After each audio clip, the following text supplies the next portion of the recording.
안녕하세요. 자, 여러분들을 찾아온 내내 의원, 내 속의 내과적인 질환에 대해서 그 궁금증을 풀어보는 시간입니다. 국가검진이라고 하면은 이제 혈당만, 공복혈당만 네. 보니까 공복혈당 장애라고 나올 것이고, 내당능 장애라고 하면 말씀드린 것처럼 이 설탕물 먹고 검사를 했을 때 이제 나오는 얘기일 텐데요. 이렇게 나오면 선생님은 어떻게 하라고 설명을 하시나요?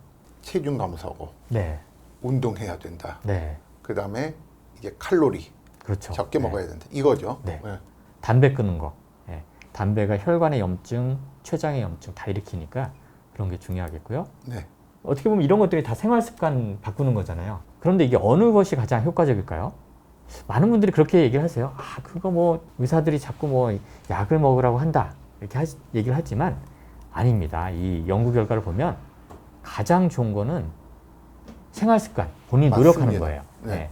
그래서 이거를 잘 이해를 하셔야 되는데, 물론 경우에 따라서 수치가 너무 높으면 당뇨병이 되면 약도 드시고 운동도 하고 식사량도 줄여야 된다, 이렇게 이해하셔야 되는데, 좀 더 과감하게 책이나 유튜브나 어떤 방송 같은 데서는 그 의사 말 믿지 말고 약 하지 말고 그냥 노력하면 돼.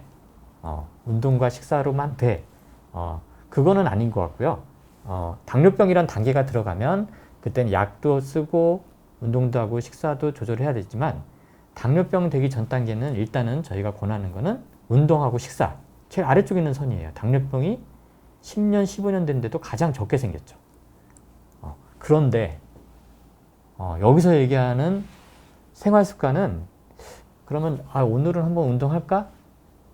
한 이틀 뒤에 네. 뭐 3일 뒤에 못하겠는데, 그러다가 또 생각나면 또 운동하고, 어느 날은 또 식사를 많이 먹고 어느 날은 좀 덜하고, 이런 게 아니라 이 연구를 할 때 아주 철저하게 한 거예요. 네.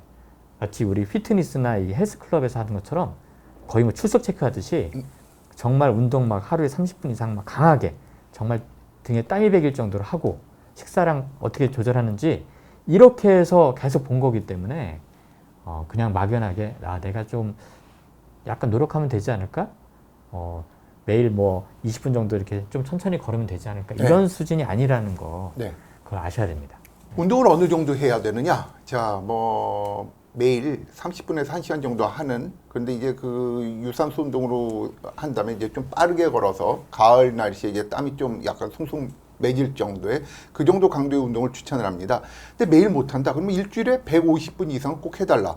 어떤 논문 보면은요, 너무 바빠서 일주일에 뭐 하루밖에 운동할 시간이 안 된다. 그러면 150분을 몰아서 해도 되느냐. 이거에 관해서 시행한 연구도 있습니다. 그랬을 때요, 하루를 정해서 몰아서 150분 이상 운동을 하는 게요, 아예 안 하는 것보다 당연히 효과는 좋겠지만은요, 매일마다 30분씩 하는 운동에 거의 근접하게 좋다는 연구 결과도 있습니다. 그래서 일주일에 150분 이상 좀 운동을 해주는 게 중요하고요. 운동도 열심히 하고 체중도 좀 빼려고 노력하고, 이제 이 목표 체중 감량은 보통 5에서 10%거든요.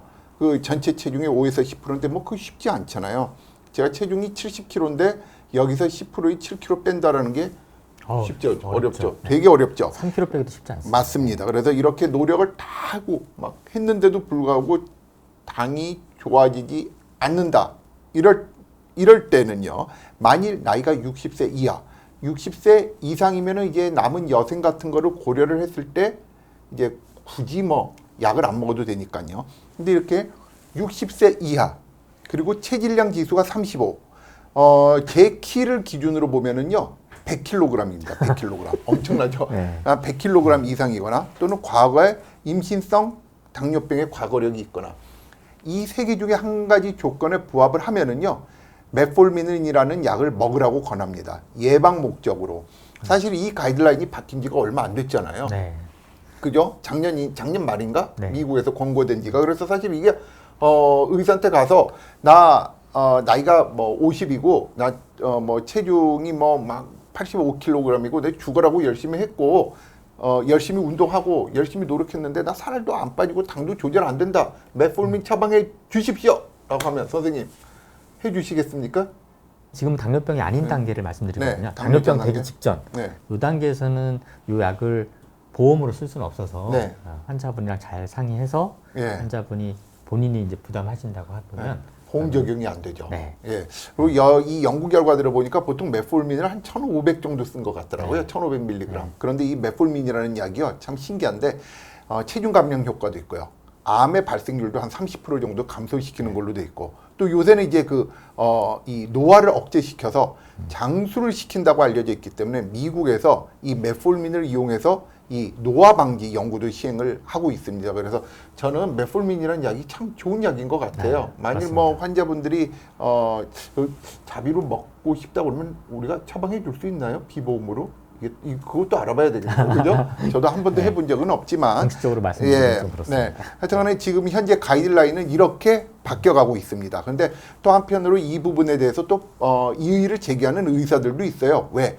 메폴민이 진정으로 당뇨병 발병을 억제시키느냐? 그게 아니라 단지 발병의 시간을 연장시킬 뿐이다. 지금 걸리는 당뇨를 한 4년, 5년 연장시켜줄 뿐이지 뭐 진정으로 예방하는 건 아니다. 뭐 이렇게 주장하는 분도 계세요. 하지만 어쨌든 이 당뇨병 발병률이 발병하는 시기가 늦어진다면 또 그만큼 합병증에 발생할 가능성도 떨어지니까요. 그죠? 네. 사용해 볼 수 있다고 생각을 합니다.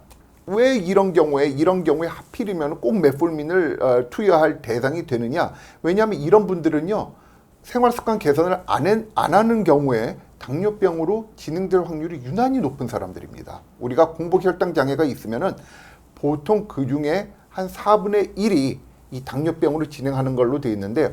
이분들은 특히나 높습니다. 특히나 이제 당뇨병으로 갈 확률이 특히나 높기 때문에 이 메폴민의 이제 그 투여의 대상이 된다고 볼 수 있겠죠. 그 다음에 뭐 식이요법으로 뭐 지중해 식단 딱 정해져 있지 않지만은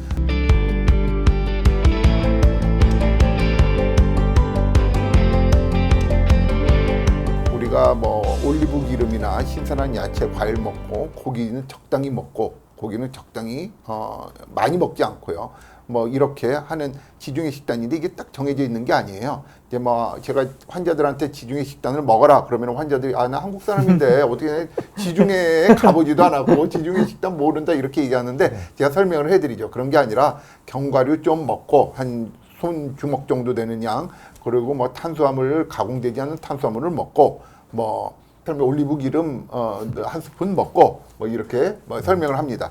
그다음에 이제 대시 다이어트, 이게 뭐냐면 이제 그 고혈압을 갖다가 이제 억제하거나 예방하기 위한 다이어트입니다. 그래서 소금 적게, 여기도 이제 그 동물성 포화지방을 적게, 그리고 또 이제 뭐 신선한 야채, 그리고 가공되지 않는 탄수화물 먹고 뭐 이런 식단이에요. 그래서 우리가 흔히 알고 있는 건강한 식단. 근데 이 둘 중에 어느 게 좋으냐? 그건 우열은 가리기는 힘들지만 뭐 이렇게 연구 결과들이 나옵니다.